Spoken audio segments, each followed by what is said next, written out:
Halo semuanya, perkenalkan nama saya Sela Margareta dari Prodi Administrasi Publik dengan NPM 22351551631. Di sini saya akan membahas tentang Smart City untuk memenuhi tugas 2 dari mata kuliah Sistem Keuangan Publik. Selamat menonton. Oke, di sini saya akan membahas tentang Smart City, di mana konsep Smart City ini muncul beberapa tahun yang lalu sebagai kombinasi dari ide baru di mana teknologi informasi dapat meningkatkan fungsi kota. Nah, ini menurut Betty tahun 2012. Konsep Smart City terus mencapai popularitas di mana hampir seluruh kota di dunia memberikan label pada kotanya sebagai kota yang smart atau pintar. Nah, pada awalnya konsep ini muncul sebagai respon terhadap tantangan urbanisasi di abad ke-21. Itu menurut Prahar dan Han tahun 2019. Konsep Smart City atau kota pintar ini ditujukan untuk merencanakan dan membangun distrik kota yang cerdas, di mana teknologi terintegrasi dalam infrastruktur dan digunakan untuk mengendalikan serta mengatur fungsi-fungsi kota dengan inovatif. Nah, ini tuh menurut Granat di tahun 2018. Lalu apa sih arti Smart City itu sendiri atau kota pintar itu sendiri? Nah, kota pintar itu adalah konsep perencanaan kota dengan memanfaatkan perkembangan teknologi yang akan membuat hidup lebih mudah dan sehat dengan tingkat efisien dan efektivitas yang tinggi. Kota pintar ini juga adalah kota yang secara antisipatif mampu mengelola sumber daya secara inovatif dan berdaya saing dengan dukungan teknologi dalam rangka mewujudkan kota yang nyaman dan berkelanjutan. Smart City yang diartikan sebagai kota cerdas ini juga udah ada di Indonesia atau sudah diterapkan di Indonesia. Nah, di kota-kota besar seperti Surabaya, Bandung, Semarang, Bekasi, dan Tangerang Selatan. Nah, kalau di kota-kota yang sedang seperti Denpasar, Binjai, Manado, Yogyakarta, dan Kediri. Sedangkan untuk kota-kota kecil seperti Magelang, Sawalunto, Bontang, Tuai, dan Bukit Tinggi. 15 kota tersebut mendapatkan penghargaan sebagai kota terbaik yang masuk ke dalam kategori rating utama kota cerdas di Indonesia. Nah, penerapan konsep Smart City ini bisa kita lihat di daerah Semarang, yaitu di kota besar yang ada di salah satu kota besar di Indonesia, bahwa Pemkot Semarang melandaskan peraturan Wali Kota Semarang nomor 26 tahun 2018 tentang rencana induk Semarang Kota Cerdas. Nah, berdasarkan peraturan tersebut, pengembangan konsep kota cerdas Semarang ini terbagi menjadi 6 dimensi, yaitu smart governance, smart economy, smart branding, smart living, smart society, dan smart environment. Nah, smart ini pun memiliki berbagai macam perbedaan. Namun kita tidak akan membahas ke sana, lebih membahas ke apa aja sih tujuannya dan apa aja fitur-fitur utama dalam Smart City ini. Oke, Smart City ini juga memiliki beberapa fitur umum, yaitu ada infrastruktur cerdas, yaitu penggunaan sensor dan teknologi untuk memonitor dan mengelola infrastruktur seperti jalanan, jembatan, dan lampu lalu lintas. Selanjutnya ada transportasi terhubung, di mana sistem transportasi yang terintegrasi dan terhubung dengan teknologi, seperti manajemen lalu lintas berbasis data dan kendaraan otonom. Selanjutnya ada energi efisien, penggunaan teknologi untuk mengelola dan mengoptimalkan konsumsi energi seperti jaringan listrik atau smart grid dan sumber energi terbarukan.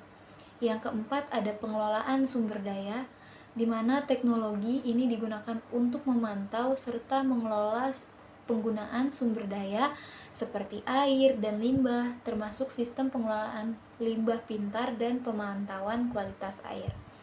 Oke, selanjutnya itu ada keamanan dan keselamatan. Sistem keamanan canggih dan manajemen darurat berbasis data untuk merespon terhadap kejadian-kejadian seperti bencana alam atau kecelakaan. Terus yang selanjutnya dan yang terakhir itu adalah partisipasi warga.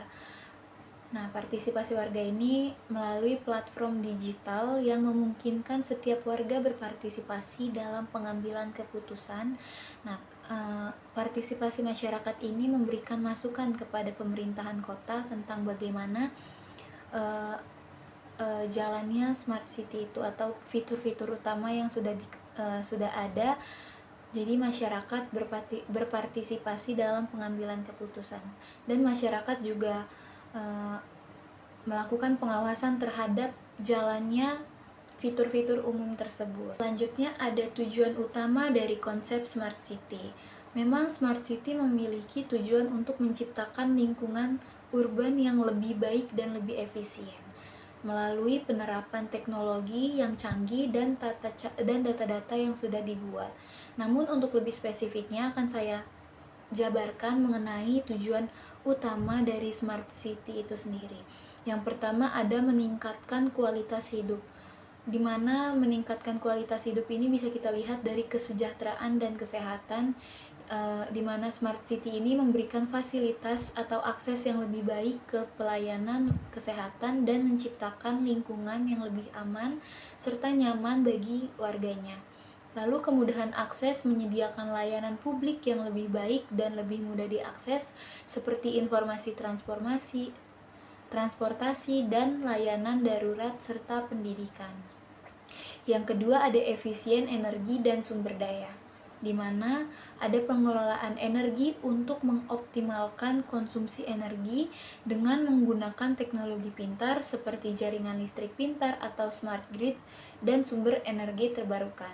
Lalu efisien energi ini juga digunakan untuk pengelolaan air dan limbah, di mana pengelolaan air dan limbah ini dapat mengurangi pemborosan dan meningkatkan kualitas hidup.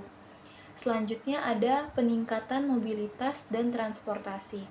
Transportasi ini bakal terintegrasi dengan mengembangkan sistem transportasi yang lebih efisien dan terhubung, termasuk ke manajemen lalu lintas serta kendaraan otonom. Dan bisa juga mengurangi kemacetan melalui sistem-sistem manajemen lalu lintas yang sudah dibuat atau ada yang namanya transportasi alternatif.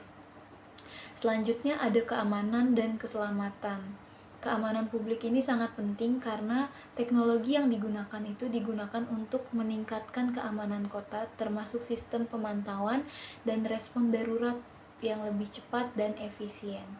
Lalu ada keberlanjutan lingkungan. Keberlanjutan lingkungan ini masuk ke dalam pengurangan jejak karbon, di mana yang sudah kita tahu di kota-kota besar sudah banyak sekali pencemaran udara yang terjadi. Jadi smart city ini juga ada tujuannya untuk mengurangi emisi karbon, yang dimana emisi-emisi tersebut memberikan dampak yang buruk kepada kota-kota yang ada di Jakarta atau kota-kota besar yang ada di Indonesia, dan dampak lingkungan melalui teknologi yang lebih bersih dan efisien. Nah, smart city ini juga dalam keberlanjutan lingkungan memberikan atau menerapkan kota hijau yang mengintegrasikan ruang terbuka untuk pengelolaan limbah yang efektif dan menggunakan teknologi ramah lingkungan untuk menciptakan kota yang lebih berkelanjutan. Lalu ada peningkatan partisipasi warga.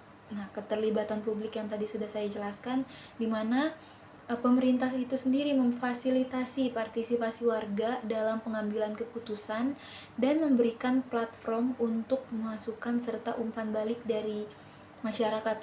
Jadi bagaimana masyarakat itu sendiri dalam menilai fitur-fitur yang sudah diberikan oleh pemerintahan kepada masyarakat, bagaimana mereka merasakannya, apakah sudah sesuai dengan kebutuhan masyarakat sekitar. Lalu ada inovasi ekonomi yang mendorong inovasi dan pertumbuhan ekonomi melalui teknologi. Jadi solusi-solusi yang digital juga dapat mendukung bisnis dan industri lokal. Kemudian dari smart city ini juga menciptakan lapangan kerja, di mana smart city ini membuka peluang kerja yang lebih luas kepada masyarakat dalam sektor teknologi maupun inovasi. Jadi masyarakat yang memiliki wawasan serta keahlian dalam teknologi tertentu pasti akan ditarik oleh pemerintahan untuk mengelola dari smart city ini, karena smart city ini juga membutuhkan human atau manusia untuk mengelola teknologi-teknologi yang sudah diberikan oleh pemerintahan kepada masyarakat.